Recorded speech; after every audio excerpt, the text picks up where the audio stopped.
Hello and welcome to episode 139 of Glitch Report. My name is GnittWitt. Thank you so much for joining me on the show today. We are here to talk about the latest video game news, and when I say the latest video game news, unfortunately I mean the latest tariff news. We have a lot to talk about as it pertains to tariffs, especially impacting something like the Nintendo Switch 2, which, as you know, was officially, formally shown off and debuted last week. So unfortunately, I have some bad news surrounding the Switch 2, and we'll cover that in just a moment. But there is plenty of good news as well. I'm going to opencritic.com right now. The reason why I'm doing that is because we're going to kick the show off talking about South of Midnight, the new game from Compulsion Games and Xbox Games Studio. It is out as of yesterday, though it was also a early thing. If you bought the deluxe edition of the game, you got the early ability to play that game if that was your thing. So we're going to talk South of Midnight. We're going to start things off by going to opencritic.com, and we are going to cover some of the reviews for the game. I have also been playing the game. I'm about 2.5 hours into South of Midnight. I just started it last night. I'm about 2.5 hours in. We're going to share my experience in just a moment, but we'll kick things off with a South of Midnight reviews. So if we go over to opencritic.com right now, it is currently sitting at a 78% average, with 68% of critics recommending the game, with total amount of reviews looking at about 99 critical reviews up now that OpenCritic is pulling from. 78 average, 68% of critics recommending it. You know, a little bit lower than something like an Assassin's Creed Shadows, but also going for a different thing. For some people, this game may not hit for them. It may not connect with them, but you know, a little bit lower than something like an Assassin's Creed Shadows, which we've been talking about. Very different games, but I just wanted to say, let's compare apples to oranges and get that out of the way right now. So if you head on over to opencritic.com, looking at some reviews, Kotaku does not believe in giving review scores. They said that the new action platformer on Xbox Game Pass is fantastic despite repetitive combat. I have been playing some of that game, so I'm familiar with the combat, so I can see potentially where they are coming from. IGN.com, though, giving it an 8 out of 10, saying South of Midnight is a straightforward but well-executed action-adventure game elevated by the artistry and heart of the American Southern culture that's wrapped around it. The game taking place in kind of a American South sort of thing. It's not like it's like, oh, this is Louisiana or this is Texas or this is whatever. Like it's kind of potentially an amalgamation of a lot of that imagery, a lot of those ideas. I am not from the American South, so I am not an expert in any of this stuff. But it seems like what they're going for is a collection of kind of ideas attributed to something like the American South. Eurogamer giving it a 3 out of 5, saying that this is a game of just remarkable craft. We've not even mentioned the stop motion style of animation. It's lovely and likewise remarkable attention, thought, and care. If only just a little more of that care had been afforded to the playing of it. So it is going for a stop motion art style, this South of Midnight game. So you take the Southern American influence, you take the heavy influence of stop motion animation, and perhaps pair it with pretty simple, basic boilerplate gameplay, and you can see a scenario where some people are like, hey, you know what, this game is actually really good, or good to really good, despite its flaws. And then some folks like, say, Chris Tapsell over at Eurogamer giving it a 3 out of 5, being like, I just didn't really want to play it that much. PC Gamer, 83 out of 100, saying South of Midnight's action may not have the strongest hook, but its poignant tale of hope and sorrow, tailored to deep South mythos, keeps its head raised high. Another positive review from GameSpot, 8 out of 10, saying South of Midnight makes up for its orthodox gameplay with a fantastic story, well-researched setting, and an incredibly catchy lyric-driven soundtrack. One of the cool things about South of Midnight is during some of its major story moments, the music starts to kick in, and it's a lot of, horn, it's a lot of jazz influence, it's a lot of blues influence, it's a lot of country, rock and bluegrass influence. It's a lot of that stuff kind of taking form in the game. However, during parts of the story, you are actually learning about through parts of the gameplay. You are learning parts of the story through the lyrics in the story. It's almost like the lyrics are singing you a tale of the game and the parts you're experiencing. Really, really neat. Really, really clever. And I think it works quite well. And I think, again, it goes back to this idea of, like, you think about the storytelling in country music, you think about the storytelling in bluegrass and that sort of music, and the way those stories are told through the music. I think it applies really well to something like South of Midnight. Games Radar Plus giving it a 3.5, saying whatever South of Midnight lacks innovation, it makes up for with unmistakable ambition. Pretty listen, we're maybe a little split on this game to some extent, but nothing like overwhelmingly negative. I would say nothing overwhelmingly positive. My experience of the game so far has been quite positive. I have been able to look past a lot of the stuff, and I would actually say that with the way the combat and the action and the gameplay works, I feel like it allows you to focus more on the story, more on those character moments, on those narrative moments, in a way that I think makes it a very easy, breezy game to play through. I'm about 2.5 hours into the game. My understanding is that this game is like a 10-ish hour game, give or take, with about 14 chapters. So I'm on chapter 5 of the game after about 2.5 hours.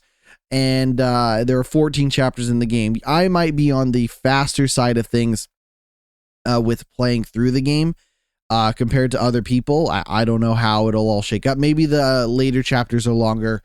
I couldn't tell you, but I'm about 2.5 hours in chapter 5 of about 14 chapters. If you head over to and it's on Xbox, I should stress enough, this is on Xbox Game Pass. This is the new game from Xbox, so this is something that you do not need to buy. You can get it for $0 as part of Game Pass. If you are looking to buy it, it's currently about $50 on Steam right now. It is only available on PC and Xbox currently. There's also a premium edition of the game, which got you early access to the game. It also got you a digital art book, a digital soundtrack for the game, a digital comic book, as well as a music video and a documentary called Director's Cut. So what is South of Midnight? I have not heard of South of Midnight. I don't know what is this video game, GnittWitt. Let's quit beating around the bush to some extent. South of Midnight is an action adventure game from Canadian developer Compulsion Games. These are the folks that made We Happy Few and Contrast, to name a few. And it is a third-person action adventure game set in the American Deep South. And again, they kind of emphasis on that American Deep South because it seems to be pulling from a lot of different imagery and iconography and mythos and mythology and all of this stuff in order to tell the tale of a woman named Hazel. She is a college, so she's a high school graduate, I believe, going on to become a college student very, very soon, living in the South with her mom. And basically the premise of the story is her dad, Hazel's dad, has died early as a kid. She has an estranged relationship with her grandmother, I'm assuming on the dad's side. Her mom is like this very, very wealthy, rich lady in their big fancy, southern mansion and all of this stuff. And her and her mom, Hazel's mom, and herself live in like a very simple community and things like that. And basically, her mom is a social worker, and there is a big hurricane coming and hitting town. So the opening of the game is basically, you're gonna pack up your stuff, you're gonna get out of town for a little bit to survive the hurricane, and you meet your mom, and mom's like, hey, can you check in on all these people before we go? You go and check in on some of the neighbors that you meet, and before you get back home, your home is ripped away by the hurricane, and basically the house starts flooding down, going down the stream with your mom in it. So the premise is that you are Hazel, and you're trying to rescue your mom, who has been swept away by the hurricane in your house. Now, I talked about mythology and mythos and stuff like that. This is a tale about, this is a very macabre and fantastical world that starts to unravel over the course of you searching for your mom and going through this hurricane. It's presented very early on that Hazel is called to become something of a weaver. A weaver is a magical mender of broken bonds and spirits, being able to fight monsters and creatures and untangle webs of human emotion and pain and all of this stuff. So it's very early on in the game where Hazel becomes to realize that she is a witcher. She can see strands, which are basically ghosts and spirits and all of this stuff. And basically, as you get out into the world playing this game as Hazel, you start to realize that though it's a very dark and twisted world, and like things that might have been impacted by the hurricane have turned into like this very dark and gritty and kind of nasty world with creatures and monsters and all of this stuff. Early in the game, you meet a talking catfish whose name is Catfish, and he's got this southern twang and stuff to him, and he's a weird looking creature, but he's a nice guy, he's a cool guy, he's all right in my books. But it's just one of those things where it's like, oh, if you weren't a weaver, you might not have noticed that like these creatures and these beings exist in the world kind of alongside you, but your ability to see into the spirit world and all of that stuff really starts to come into its own as you play through the game as Hazel. It is a third-person action adventure game. You are running, you are jumping, you are solving very, very, very light puzzles. From what I've seen so far, you are fighting monsters. There are boss battles. I've not really got to too many boss battles at the moment. And when you think third-person action game, think something like the running and jumping of like an Uncharted, with like kind of the third-person combat of something like a God of War, whatever you want to, pick a third-person hack 'em up, slash 'em up game, and there's something to that game that probably ties back in with something like with something like South of Midnight, excuse me. So the problem with maybe that hack and slash gameplay is that it is incredibly basic.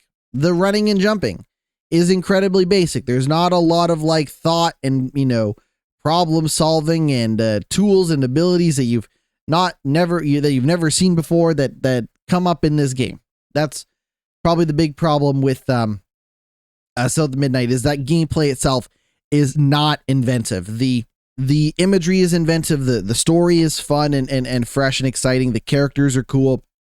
The world, the stop motion animation is fun. I actually think it works really well.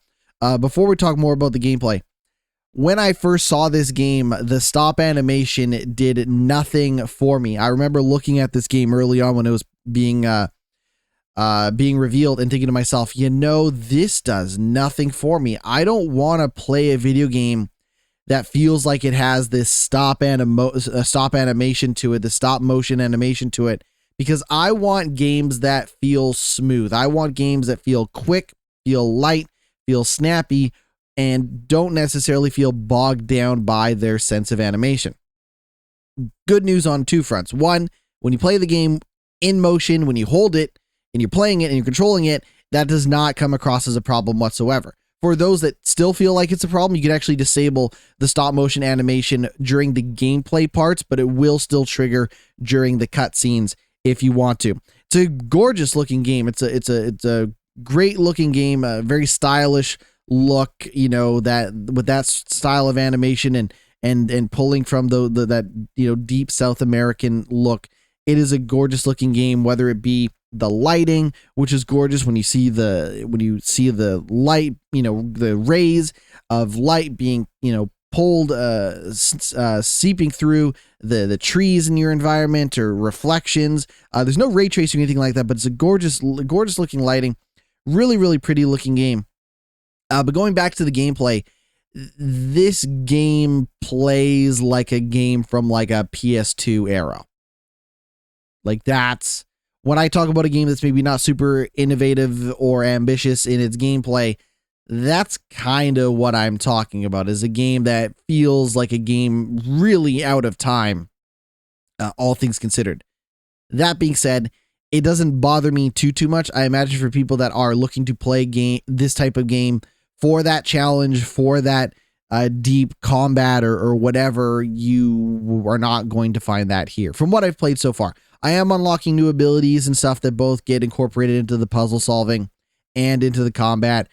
But from what I've played so far, it is not some this is not some deep game when it comes to gameplay. The deep nature of the game tends to be in its story of loss and tragedy and healing and sorrow and pain and all of that stuff. And for what I've experienced so far, I actually really like it. I'm like pleasantly surprised by just how much I like it.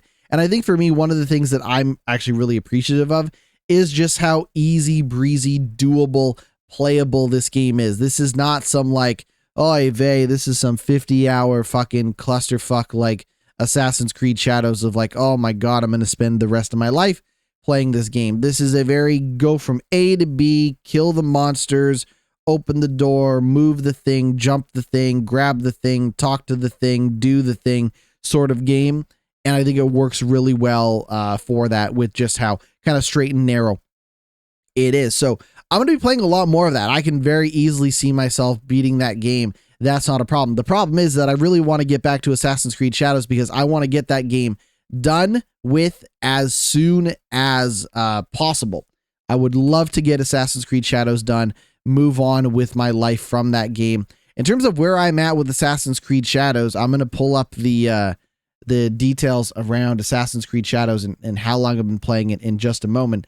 But I will say, like I said at the top, I'm about 2.5 hours into South of Midnight. I am about 5 chapters into a 14 chapter game. This is not some crazy long game by any stretch of the imagination. It is very light. If that potentially scares you away from playing it because it is still a 50-hour game if you don't have Game Pass, I get it. Like, I understand that, you know, people's time and money equation and the way they value games is everybody's going to be different when it comes to that stuff. So I can't sit here and say like, oh, you know, for X amount of hours game, it's really good, or it's worth the money, or it's not. Like, I can't even begin to make a guess into how you would spend your money. Off the top, I just want to say that I'm about 23 hours into Assassin's Creed Shadows, and it says that I'm about 20% done the game, and God help me, I just want to finish that game and move on with my life. We're going to take a break. We come back, we're going to talk some news. Stick around. We'll be right back. Welcome back to the podcast. I continue to be GnittWitt, and we're here talking about gaming news instead of gaming reviews this time around. The Nintendo Switch 2. It was delayed. The pre-order. Oh my God.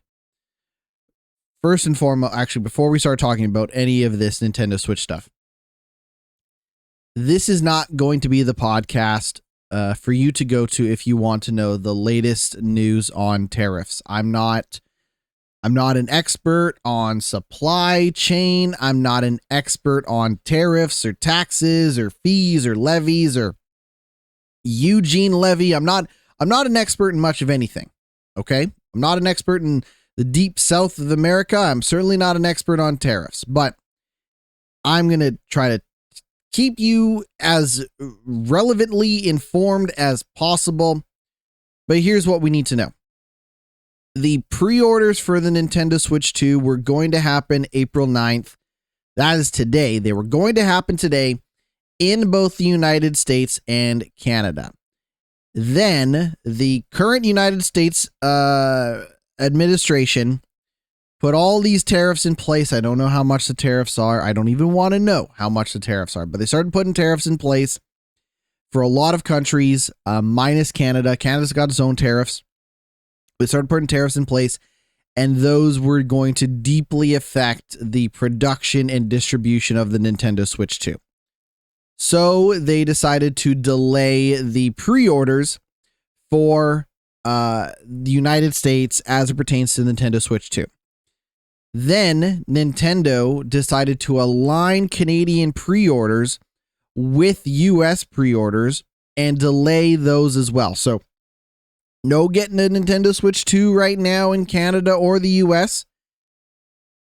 I don't know what, if any, tariffs are going to affect Canada. As a Canadian, I don't even know. I almost don't want to know. That's where we're at, where I'm at anyways, with a lot of this stuff. I don't even want to know. But basically, the console is still coming out June 5th.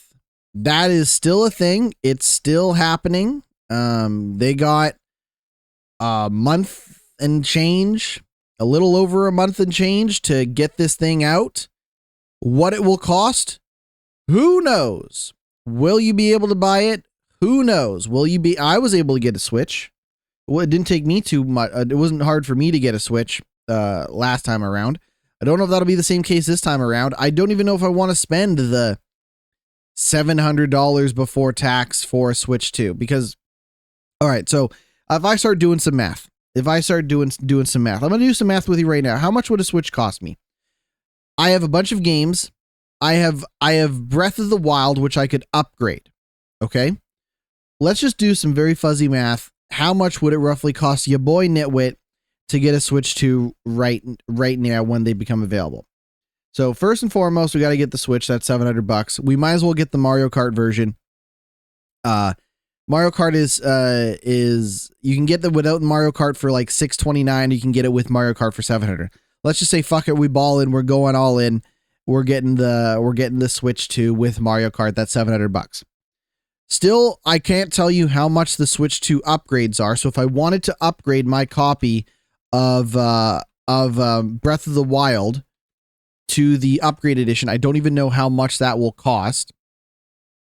I'm trying to find out.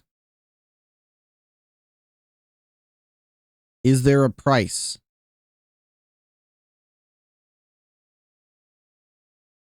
Well, okay. So, interestingly enough, if you have the Nintendo Switch Online Plus Expansion Pack membership, you will get the Legend of Zelda Breath of the Wild Nintendo Switch 2 upgrade pack for free. You will also get the Legend of Zelda Tears of the Kingdom Nintendo Switch 2 upgrade pack. You still need to own the game. You need a digital or physical version of the game, and you need an active membership. Okay, so, all right, fuck it. I'm gonna buy. Okay, so I'm gonna buy the console.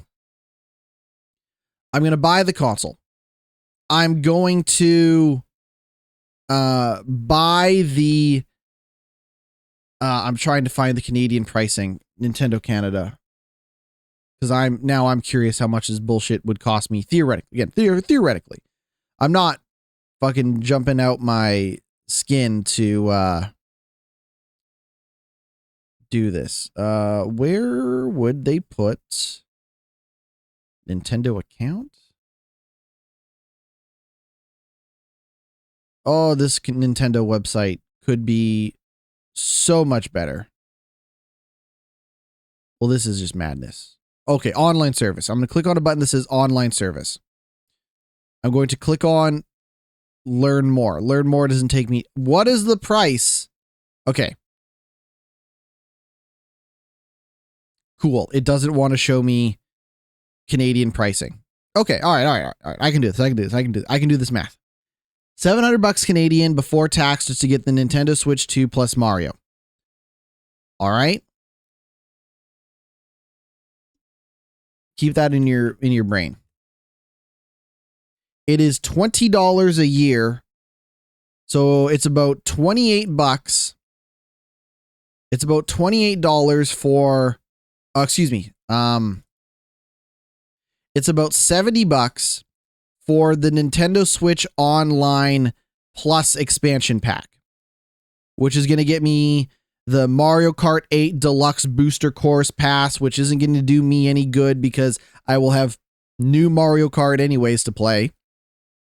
It's going to get me the Sega Genesis Nintendo Switch Online expansion. It's going to get me Game Boy Advance. It's going to get me Nintendo 64.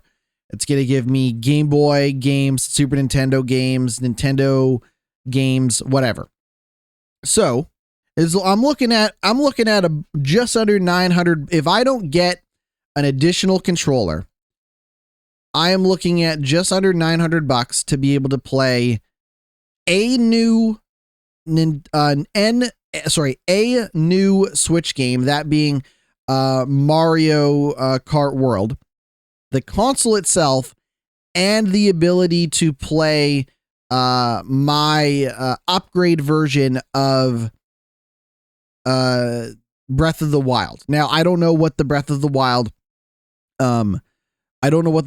upgrade pack is on its own. If it's cheaper than $70 a year, that might be worth it just for the individual purchase, but I would get that upgrade as part of the $70. So if I felt like the $70 online subscription thing, their equivalent to PlayStation Plus, whatever, was worth it, then I could just go and get that if I wanted to. It depends. So in Canada, like, in for a penny, in for a pound, man. I mean, goddamn, like, if you really only wanted Mario Kart and nothing but Mario Kart at launch, didn't care about anything else, then yeah, you're looking at you're around $800, right? But if you wanted anything else, you're looking at a minimum of $900, roughly. Steep. It's steep, but it looks like with the tariffs in place, Americans might end up paying close to that anyways by the time everything is said and done. So good job, America. Let's talk Xbox. The big summer showcases are coming sooner than you think. Xbox has officially announced its big summer showcase. That is happening June 8th. That'll be a live stream, like they always are, followed by an Outer Worlds 2 Direct. So if you remember, last couple of years, they have done their big summer showcase, followed by a showcase that covers a specific game. In years past, it has been, we're going to do the Xbox event, followed by the Call of Duty Black Ops 6 event. Or, we're going to do the Xbox event, followed by the Starfield event. This time around, the game that will follow with its own direct will be the Outer Worlds 2. So the Xbox Showcase 2025 will be live streamed at 10 a.m. Pacific Standard Time, followed by a second showcase focused on the Outer Worlds 2. The game's showcase will include looks at upcoming titles from across our first-party studios, in addition to incredible new titles from our third-party partners across the globe. The Outer Worlds 2 Direct will reveal new gameplay, details, and developer insights straight from the people making the sequel to the award-winning first-person sci-fi RPG. If you remember, the Outer Worlds 2 is the Outer Worlds is a first-person sci-fi RPG. It's a shooter. It is very similar to a Fallout or an Avowed, also made by Obsidian. So the people that made Fallout New Vegas and the Stick of Truth and Avowed and all of these other games are back to make the Outer Worlds 2, which is, again, going for that sci-fi first-person shooter RPG sort of thing. I kind of liked Outer Worlds 2, but I kind of liked Outer Worlds 1, but I didn't love it, and I definitely bounced off it. Having now spent some time thinking about Avowed, their most recent game, and Outer Worlds, which is basically a sci-fi version. If Avowed is like a fantasy version of the Outer Worlds, or a fantasy version of, you know, kind of those types of games, again, Outer Worlds more of a sci-fi thing. I think I've come away feeling like I think I preferred the Outer Worlds over Avowed, but I think I just like shooting shit. Like, I just like guns. I like busting caps and fools' asses. That's what I'm about. Yeah, you can give me a sword. You can give me a magical wand. You can give me a stave, a staff, a crossbow, a regular bow, whatever. And yeah, I'll probably have some fun with it. But when I can go, when I can go, when I can go, and I can just blast fools away, I tend to have more fun. That's just me. That's just me. Anyways, Xbox,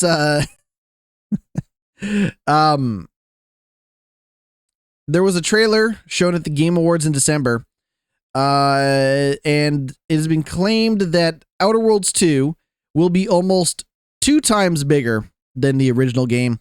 Xbox upcoming first-party games will include Fable, Gears of War E-Day, Clockwork Revolution, Perfect Dark, State of Decay 3, Everwild, and Marvel's Blade. Xbox also recently confirmed that Fable had been delayed to 2026.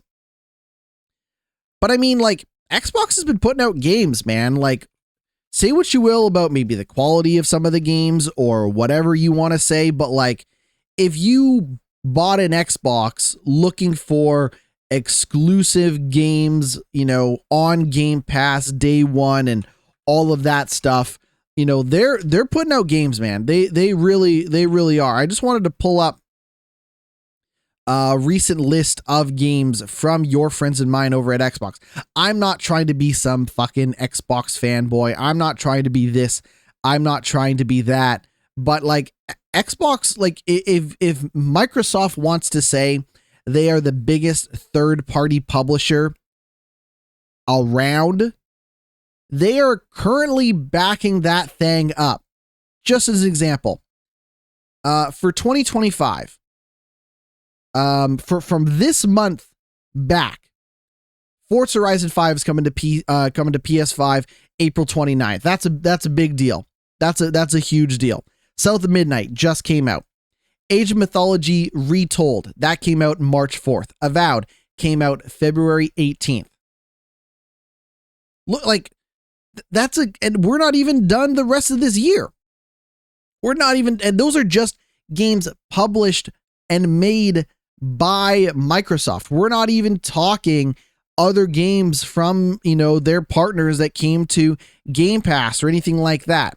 Last year, not counting mobile games, not counting iPhone games or anything like that, just console Game Pass games. Microsoft put out 1, 2, 3, 4, 5, 6, 7, 8 games last year on various consoles. Pentiment came to PlayStation and Nintendo. Grounded came to PlayStation and Nintendo. Sea of Thieves came to PlayStation. Senua's Saga Hellblade 2 came out last year. Age of Mythology Retold came out. They put out Microsoft Flight Simulator. They put out Ara History Untold. Like, come on. Like, tell me, like, again, I'm not talking quality. I'm not even talking quality. And you'll notice that doesn't even cover Activision games, and Blizzard games, which are currently separate on this Wikipedia page that I'm looking at. Tell me Microsoft's not cooking. You can't tell me with a straight face that Microsoft is not doing the goddamn work right here, right now. Again, is every game amazing? No, because Microsoft also put out Forza Motorsport. And Forza Motorsport is not some amazing thing. It's not. Right? As Dusk Falls. Not an amazing game. Halo Infinite. You know, some people like Halo Infinite. I kind of like Halo Infinite, but let's not sit here and say Halo Infinite ended up being some amazing thing. Microsoft's cooking it. I don't care what anybody says. Xbox, for context, Xbox's June 8th showcase date puts it in within the same window as Summer Game Fest 2025, which is due to kick off with a 2-hour kickoff show on Friday. That is going to be happening from 5 to 7 p.m. Eastern at its usual venue of the YouTube Theater in Los Angeles, California, with spectacular new video game announcements, surprises, and reveals. If you want to go to Summer Game Fest, you can't. It is invite only to media, and that is going to be running from June 7th to June 9th in downtown Los Angeles, produced by I Am 8-Bit.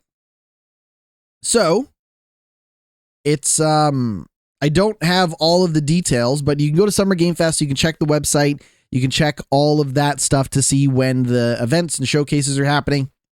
But we know that Microsoft's going to be there with bells on Sunday, June 8th. That is 10 a.m. Pacific Standard Time. I am getting that news from Video Games Chronicles. As always, shout out to Video Games Chronicles.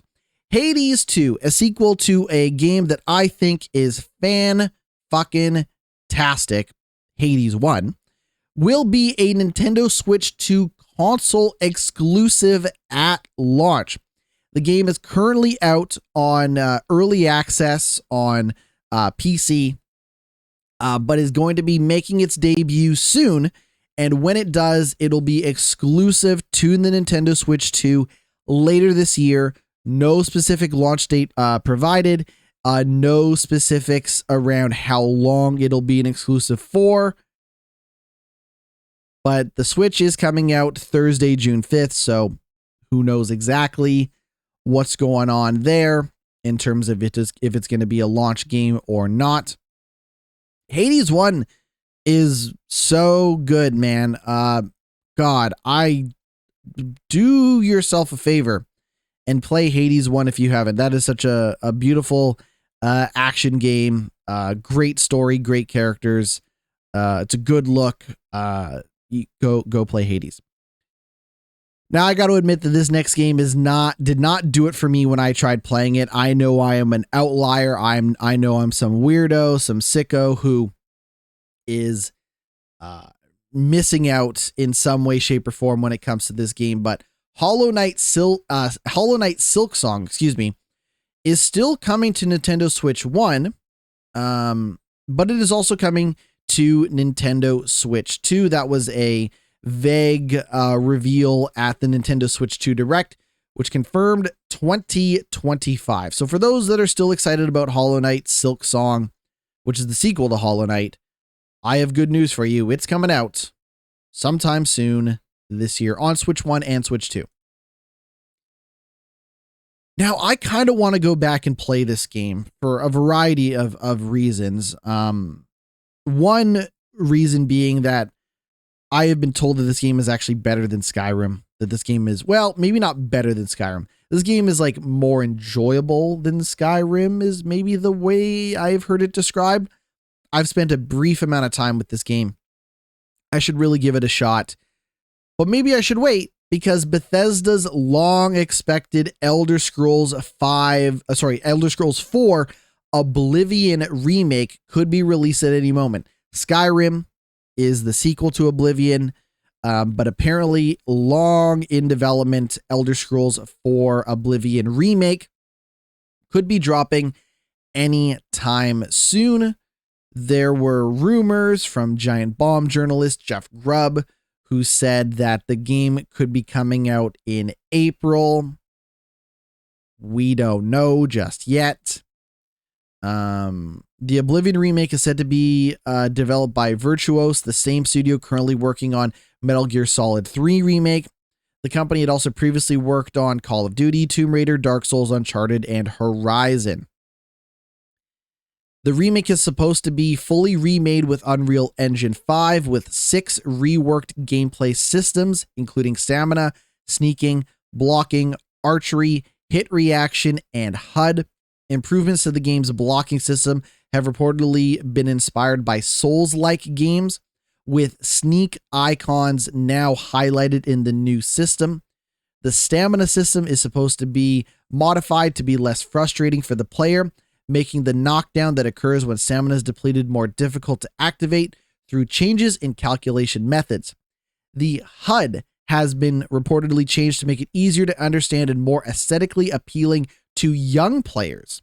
Hit reactions were also added to improve the response to damage inflicted on the player and NPCs. And finally, archery has supposed to be improved to make it more playable and modern in both third-person and first-person viewpoints. Do I have Oblivion? And if so, where do I have Oblivion? I'm looking at my Steam list right now. Oh, good. I have Morrowind. I don't think I'm gonna. Morrowind is Elder Scrolls 3. So we have Elder Scrolls 3 Morrowind, then we have Elder Scrolls 3 Oblivion, then we have Elder Scrolls 3. Elder Scrolls 5 Skyrim. I have Skyrim. I've actually never launched this version of Skyrim. I must have bought it during a Steam sale and then just never launched it. Oh well. I'm not going to play Morrowind. I think I have like a version of Oblivion kicking around on this PC or in some account. Anyways, I don't know if I'll get around to it before this remake comes out, but I'm very curious about this remake. Very, very excited about it. That could be really cool. A24, the film production company, is working on a Death Stranding game, and it has been confirmed that the director of A Quiet Place Day One will be directing it. Let's see here. That is Michael Sarnowski has been tapped to direct a film adaptation of Hideo Kojima's Death Stranding game.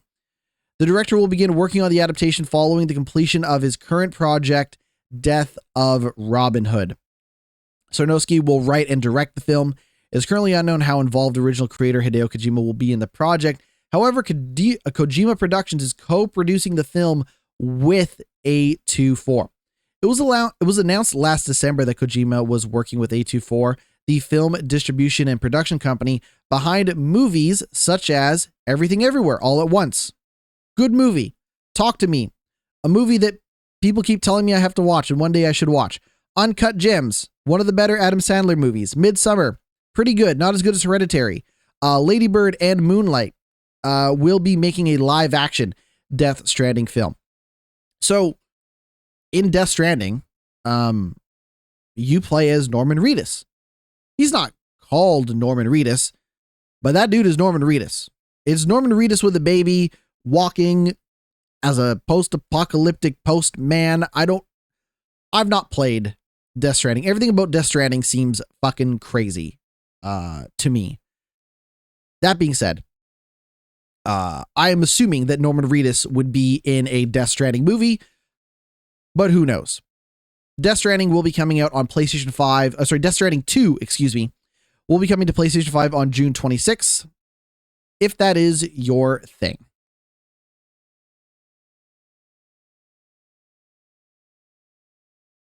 So, we have not heard from Bungie in a while. Bungie, of course, the people who created Halo, went on to make Destiny and are actively developing further content for Destiny 2. This is also the company that is working on a reboot of their shooter Marathon. Now, we've seen some trailers, a little bit of this, a little bit of that, but not a lot of things.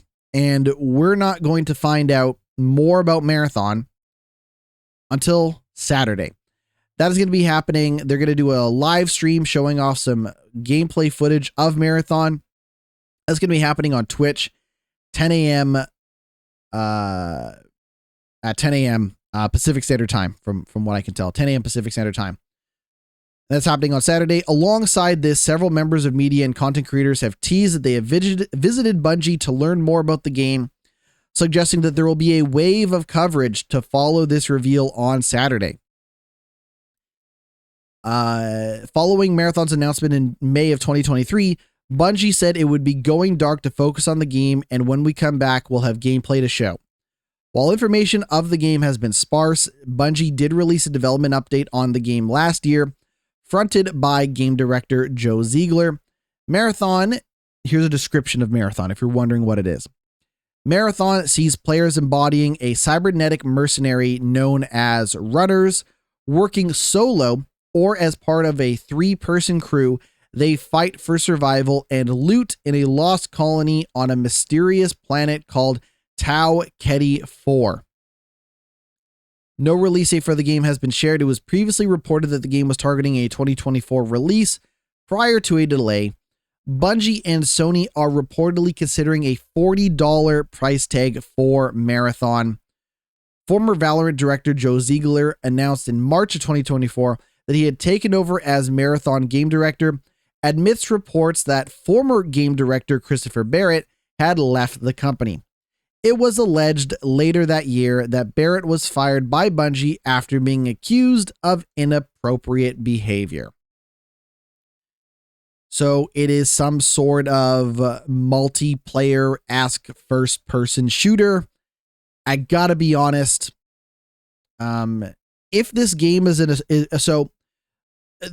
we've seen a small crop of extraction shooters, right? This kind of started even before we had a term for an extraction shooter, but I'm going to try to give you my interpretation of what an extraction shooter is. An extraction shooter or a heist shooter is something like a Payday or something, and I hate to use this game as an example, but this sort of heist game is also something like a Crime Boss Rockay City or something like a Hunt Showdown, kind of, or what's that other crazy game? The Extraction. I have to type in extraction shooter into my computer. Excuse me. What the hell is that game called? No, it's not Gray Zone. It's not Level 0. It's not Arena. What the fuck? Extraction shooter. Tarkov. Yeah, sorry. Tarkov. Marauders, that sort of thing. Anyways, Delta Force. Oh yeah, Delta Force. Oh god, that game, not good. Anyways, an extraction shooter is basically a game where it's not very story focused, more multiplayer game focused, and you are going in and you're shooting people and you're grabbing stuff in the environment and you're basically trying to survive and make it out of that environment with that loot. And then you use that loot to upgrade and do all this stuff. And I gotta be honest, it's just not the type of game that I want to play. So I've been pretty disappointed about the direction of Marathon for quite some time. I'm willing to give it the benefit of the doubt because I like Bungie's work in the past. $40 could be a reasonable price for this sort of game with good support and good updates. We won't know for certain what is going on until Saturday when they reveal more about the game on Twitch. When I saw footage of the Minecraft movie, as somebody who does not play Minecraft and is probably not the target audience for Minecraft, I sat there and I thought to myself, this movie doesn't look very good, and I have no interest in this movie. And then I saw the critical reception for this movie, and I thought to myself, well, it turns out that this movie's probably not going to be very good because it is currently sitting at a 49% on Rotten Tomatoes. Critical reviews. First of all, no offense to people who follow user reviews. Like, the tomato meter says 49% on Rotten Tomatoes. The popcorn meter, which is the fan reviews, say 88%. So just don't yell at me about if you believe in critical. I don't believe critics. I don't believe movie journalists or whatever. I'm not here to have that conversation. I am just saying that 49% on Rotten Tomatoes. So when I saw that, I thought to myself, well, this movie's probably not going to be very good. Turns out I was way, way off. I don't know if I ever actually made this prediction on the podcast, but I guess it doesn't matter now. The Minecraft movie has surpassed pretty much all expectations with an opening weekend of $157 million in the US alone, the best ever for any video game adaptation. This movie is printing money, y'all. Printing money. Previously, the record was held by that animated Super Mario Brothers movie, which made $146 million in the US in its opening weekend. Now, Mario still holds the record internationally, however, at $377 million, with estimations for the Minecraft movie globally having made around $300 million in its opening weekend.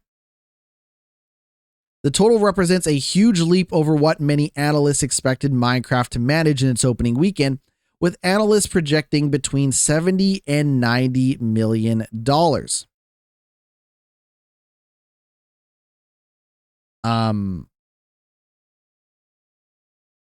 You know, some people are commenting, like there's a movie consultant named David A. Gross who says the film is drawing like a the film is drawing like a coveted 5-quadrant movie, appealing broadly to everyone, young and old adults, as well as young teens and kids. So basically, everybody loves Minecraft is what they're trying to say. Goes on to say the reviews were not good, but these pictures are made for moviegoers and not for film critics. When a film release catches fire like this, it generates its own momentum, and you can set aside all projections. For context, the Minecraft movie is directed by Jared Hess, who had previously made Napoleon Dynamite and Nacho Libre, and the film stars Jack Black and Jason Momoa, among other people. Jennifer Coolidge from White Lotus also in the Minecraft movie. Am I going to go see the Minecraft movie? No.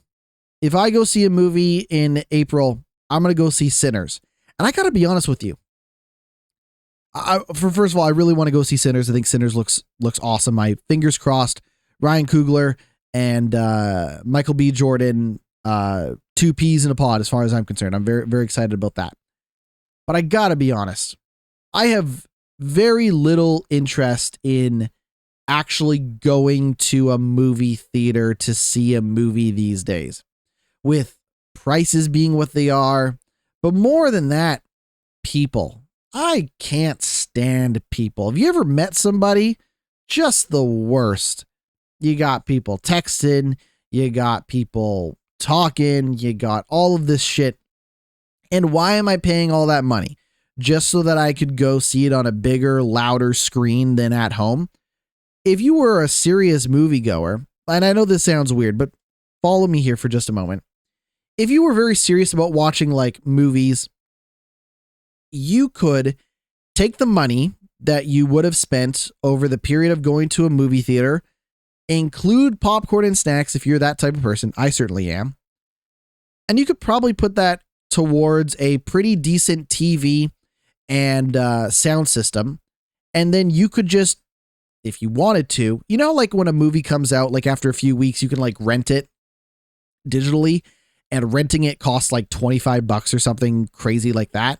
Well, think about how much it would have cost you for popcorn and pop and snacks and the ticket at the movie theater to go see it in the movie theater.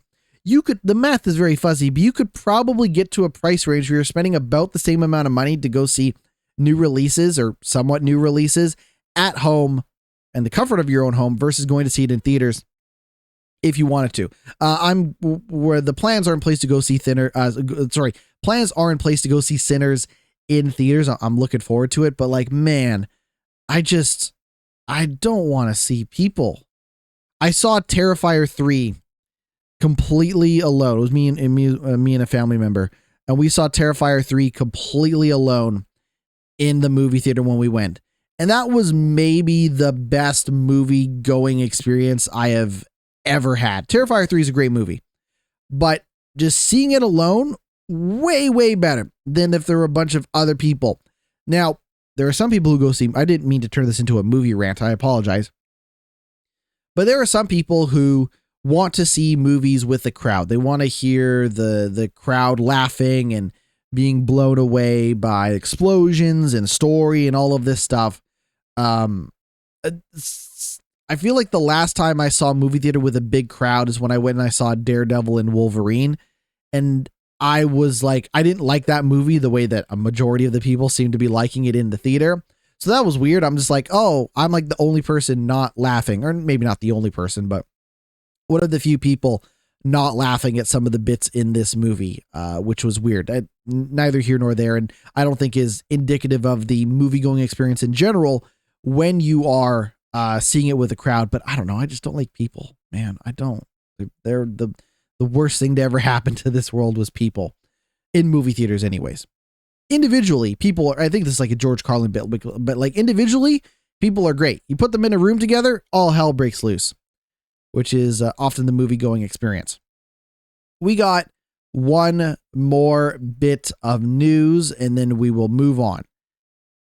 Night Dive Studios, the people responsible for remaking and remastering a lot of old games, including The Thing, the Turok trilogy, Doom 64, Quake 2, Shadow Man, Blade Runner. Yes, they were the ones that remastered that Blade Runner game.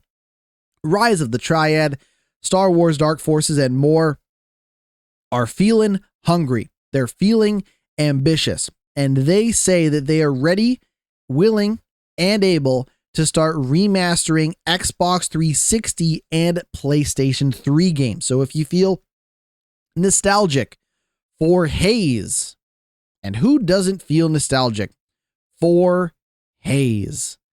The good news is that Night Dive might be in a position to start remastering some of those games. Now, this is part of a larger discussion that Night Dive studio head Stephen Kick had, and director of business development Larry Cooperman had with Video Games Chronicles, saying that they were keen to start looking at potential remasters of games that were only released on Xbox 360 and PS3. Cooperman said, "We stand ready." When asked how they would handle each game given how many studios from that era have closed down, he then noted that there were numerous aspects to take into account. So here's what he had to say. He said, "I would begin asking a couple of questions." He said, "Was it an Xbox 360 exclusive or was there a PC version out too? Because that also changes things. The little preservation that's available. Do we have source code? If so, what's the quality of the source code? How about the assets? Those are the kind of considerations that we have to have there.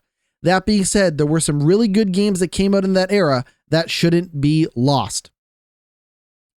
Kick added, "To your point though, with a game like Haze, let's say hypothetically we had access to it and that was our big title for 2028, right? We would go to the original developers and we would say, it didn't do as well as you'd hoped. I'm sure you had a lot of time to ruminate and think about what you would have done differently." They go on to say, "We've had these discussions with some of the original developers on some of these games, and we've given them the opportunity to come back and say, this is what I would have done. In the case of System Shock 2 Remastered, and a lot of these other games that we've been looking at, as soon as you bring them over, import them into newer hardware, some of the problems start to clear themselves up, like frame rate, refresh rate, texture resolution, streaming and loading time." So they're saying that like you might be able to get this game to where they imagined it just with new hardware alone before you get into anything else. Specifically regarding the PS3, Video Games Chronicles asked that the console's unique system architecture could make it more difficult to remaster games that were exclusive to Sony's console. Kick replied that it would be a challenge, but he was confident Night Dive could get the job done. He says, "Yeah, definitely. I think that architecture, remember the talk when the systems first released of how difficult it was for developers to get it? And that's a big problem with backwards compatibility. This is a little bit of a different thing, but when the PS3 first came out, it was backwards compatible with PS2. And after a while, they were like, well, it's really expensive because we're literally putting in the hardware of both systems in order to make this happen," which is true. They were putting in PS2 hardware into a PS3 just to make it happen. But basically they're saying that like we if we get to that, or should I say when we get to the PS3 era games, it will be a challenge that we have to face, but I think that we've had enough experience to where we can do a serviceable job on a PS3 remaster.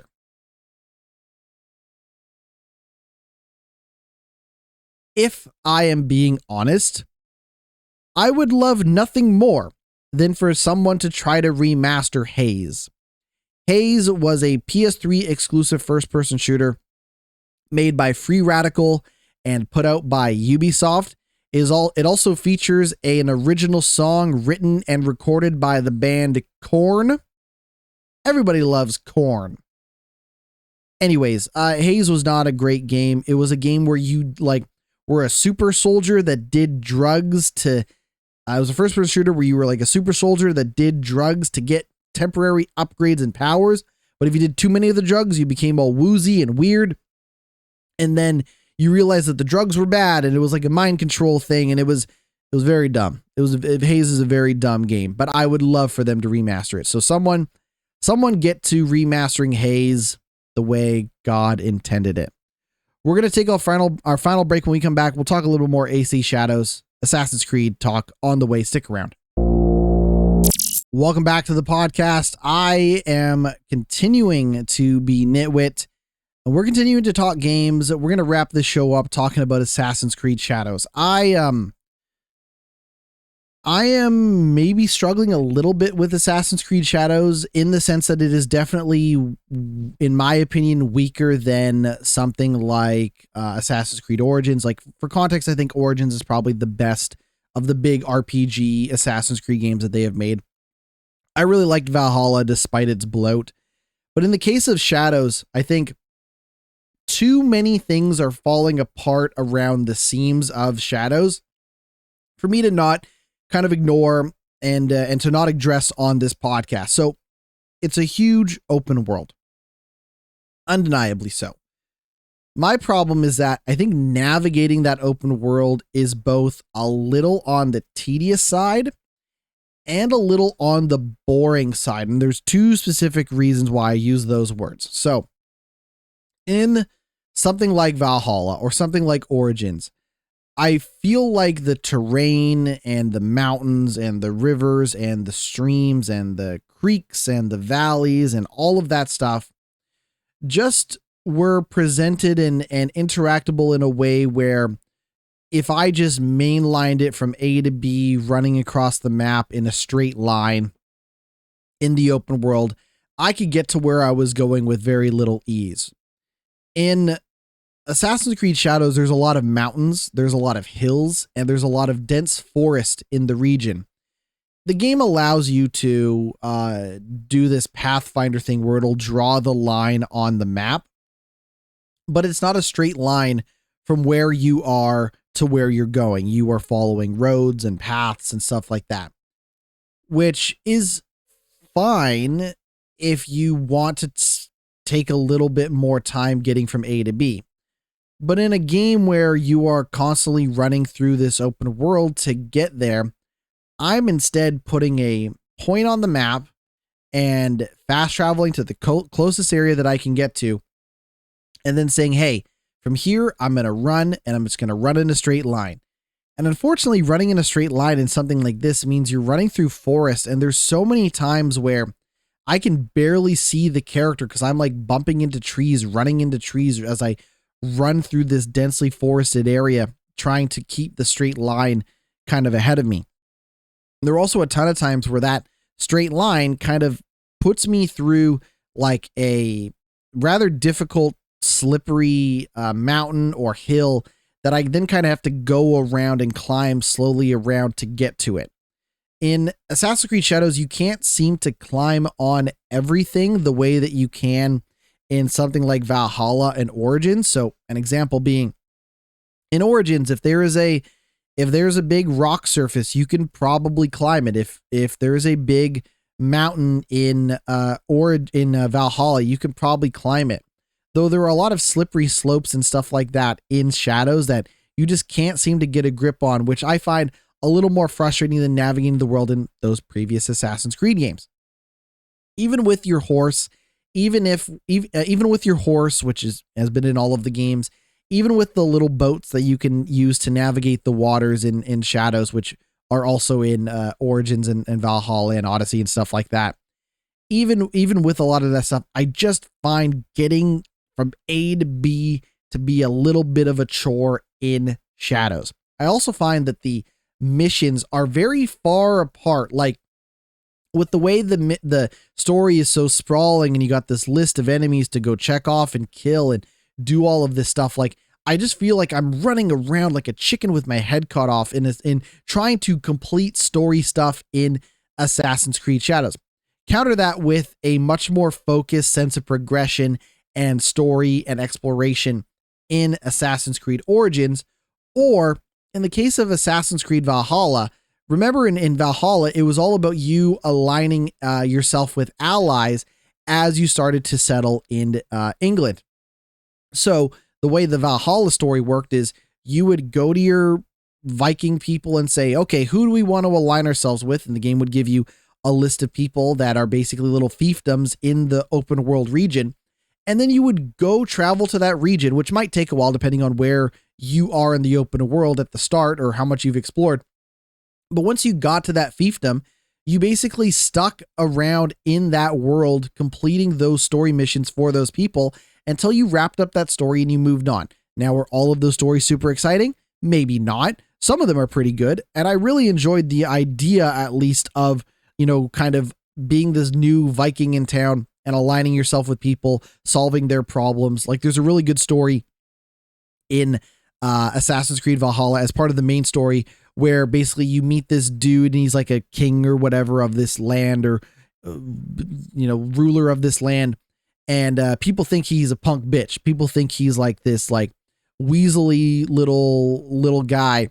And he's currently set to marry a Viking lady. And basically her Viking family are a bunch of badass killers. They're badass people. And they're basically like, hey, this guy kind of sucks. Like, I don't know why she's marrying him. I don't know what the hell's going on, but he's a wimpy little bitch. Would you be willing to help him get his groove back and become the badass that he needs to be as a English ruler in order for us to be able to approve of the marriage? It's a set of story missions. It's a really fun story. One of my favorites in Valhalla from what I remember. But again, once you get to that area, you can't really go off and you can go off and explore and you can run around the open world, but you can't start that collection, a new collection of story missions until you complete that initial story that you start, get your allyship, get those people on your side, and then you pick another, fiefdom or a kingdom or whatever that you're going to go work for. And then again, the cycle kind of repeats itself. In the case of Assassin's Creed Shadows, I feel like there are so many different story missions all over the place that I find it really hard to pay attention to what's going on in the story because it seems so disjointed, both physically in terms of running around the open world, but also from a narrative perspective. The other thing I would say, compared to Assassin's Creed Origins, which is what I've played, in Valhalla, which is what I played. Like I said, I'm not referencing Odyssey because I never played a lot of Odyssey. It seems very familiar from what I've experienced, but it's not the game that I played or beat, excuse me. When you're running through this open world in Assassin's Creed Shadows, it's a gorgeous looking open world. I'm not going to deny that, but it doesn't seem like there's a lot of stuff to do. And the stuff that there is to do, after about 20 or so hours, I'm kind of getting tired of. I really love the stealth. I really love the combat. Climbing the buildings, sneaking up on dudes. I love all of that stuff. But I feel like the stuff kind of presented around Assassin's Creed Shadows, I'm getting a little tired of and getting a little bored of. So that's why I say, like, hey, I want to finish South of Midnight, but I actually should go back and finish Shadows first. Because when I start Shadows again, or when I pick back up Shadows, I'm probably going to be mainlining through that story quest as fast as I possibly can to wrap this game up before my subscription for Ubisoft Plus is renewed. That's the other thing. I'm trying to beat this game quickly before my renewal of Ubisoft Plus, because I do not want to pay another $22 or whatever to keep playing this game. I should probably check and see when my Ubisoft subscription is over so that I can remember to cancel it or do whatever. Manage your subscription. I'm looking at my computer right now. Manage my subscription. When do it end? Put it on the calendar, folks. This is when I got to get this game done by. My next billing date is on the 20th. Shit. 4/20, and they're going to charge me $20 Canadian before tax. Ay caramba. I got to get this game done in the next week or so. And I don't know if that's going to happen or not. but I got to get it done. Anyways, that is going to do it for the podcast. I have been GnittWitt. You can find everything that I do over at my Linktree, linktree.com/GnittWitt, GnittWitt. We're on Twitch. We're going to do something on Friday. I just don't know what we're going to do just yet on Friday. Maybe we play more Assassin's Creed Shadows. I don't know. That's not the worst idea. Maybe we play some South of Midnight. I'm not too sure just yet, but come on back, 10 a.m. Pacific Standard Time on Friday. We're going to be streaming, playing some games. I'm also going to be working on some short form video content that'll be going up over the next week or so. And make sure to tell a friend, tell a family member, check out Glitch Report on your favorite podcasting platform, whether that be YouTube or Apple Podcasts or Spotify or anywhere else that you listen to podcasts. It is available for you to enjoy. I have been GnittWitt. This has been Glitch Report, and we'll see you all next week. Take it easy.